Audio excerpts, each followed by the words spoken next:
Cluster news today और मैं हूं आपके साथ मानवी ठाकुर। शुरुआत करते हैं आज की खास खबरों से। मुझे लगता है कि कुछ लोग ऐसे हैं देश में,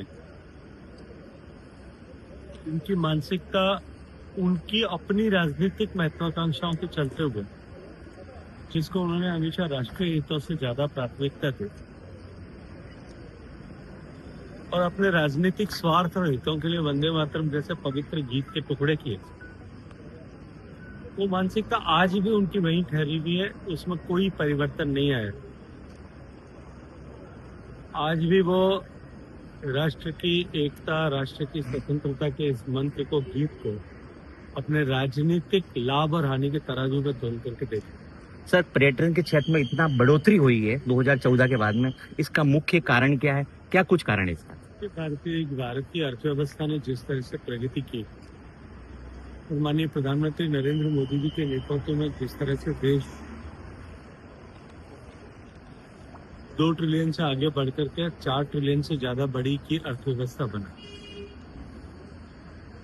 प्रधानमंत्री जी के मार्गदर्शन में जो नया गवर्नेंस मॉडल लाया गया और उसके चलते हुए जिस तरह से देश के गरीब के जीवन में परिवर्तन आया, 30 करोड़ लोग गरीबी की रेखा से बाहर निकलने में कामयाब हुए, इसने भारत में संभावनाओं का एक नया दौर प्रारंभ किया, नया युग प्रारंभ किया। जिस सरकार ने दुनिया का सबसे बड़ा इंफ्रास्ट्रक्चर डेवलपमेंट प्रोग्राम जो चलाया, उसके चलते हुए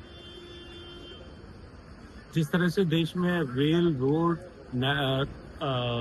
हाईवेज, एविएशन और वाटरवेज, इन सब का नया चाल खड़ा हुआ, उसने यात्रा को देश में सुगमता प्रदान की, नई ऊंचाई दी। पूरी दुनिया में भारत की छवि जिस तरह से बदली, भारत को तरफ देखने का नजरिया बदला, उसने निश्चित रूप से भारत को एक नई पहचान दी, भारत के प्रति कौतूहल और आकर्षण बढ़ा। और इन सब के साथ साथ में सरकार ने जिस तरह से सुनियोजित रूप से पर्यटकों की सुविधाओं के उन्नयन के लिए, उनके अनुभव के स्तर को सुधारने के लिए जिस तरह से निरंतर निवेश किया, पर्यटन सर्किट्स में निवेश किया, टूरिस्ट डेस्टिनेशंस पे निवेश किया, उसका परिणाम यह हुआ है कि भारत का टूरिज्म जो है उसमें पिछले इस 10 साल में अनप्रेसिडेंटेड ग्रोथ देखने को मिली। सर अब जनवरी को